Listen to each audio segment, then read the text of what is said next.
Hello, I'm Victor, and this is online literature class.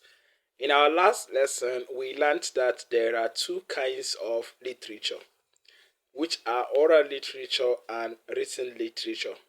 Where we learned that oral literature is that kind of literature that is composed and transmitted with the words of mouth. It is a kind of literature that has no absolute ownership, but rather it is a product of a society. On the other hand, written literature is that kind of literature that is formally documented. It is worthy of note that throughout our classes, we would be focusing on written literature. Our focus is on the written aspect of literature. And that brings us to today's topic, which is genres of written literature. Genres of written literature.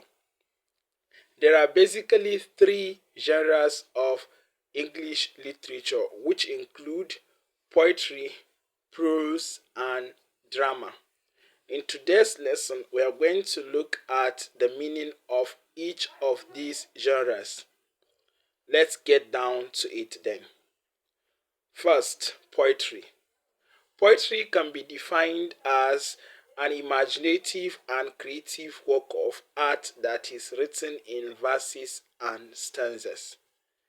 It is a genre of literature that involves a lot of emotions and is characterized by features like meter, rhythm, rhyme, verses, stanzas, etc. etc.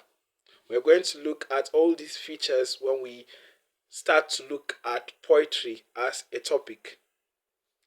William Wordsworth, a popular literary author, defined literature as the spontaneous overflow of a powerful emotion captured in tranquility. He defined poetry as a spontaneous overflow of a powerful emotion captured in tranquility. A lot of people can have different definitions of poetry as they deem fit. However, our working definition of poetry is an imaginative and creative literary writing that is written in verses and stanzas. The next one is drama. Drama can be defined as an imitation of human action on a stage. It is a genre of literature that creates or recreates human experiences through dramatization. Basically, the major components of drama are actors, actions, and stage. The major components of drama are actors, actions, and stage.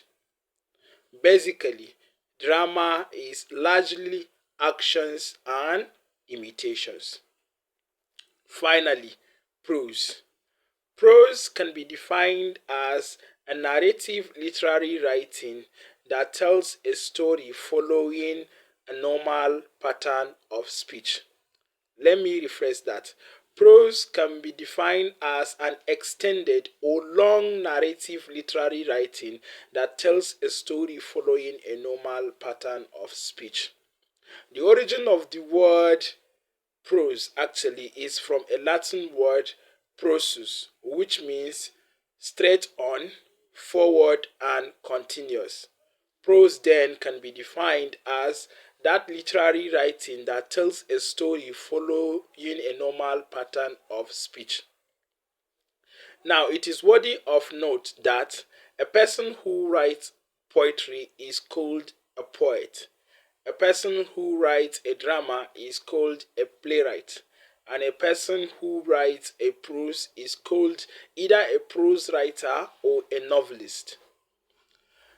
Another thing that is worthy to be noted is that while poetry is written in verses and stanzas, drama is popularly written in acts and scenes.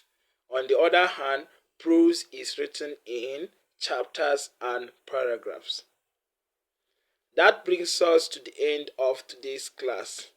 In summary, today we have learned that there are three genres of literature, which are poetry, prose, and drama.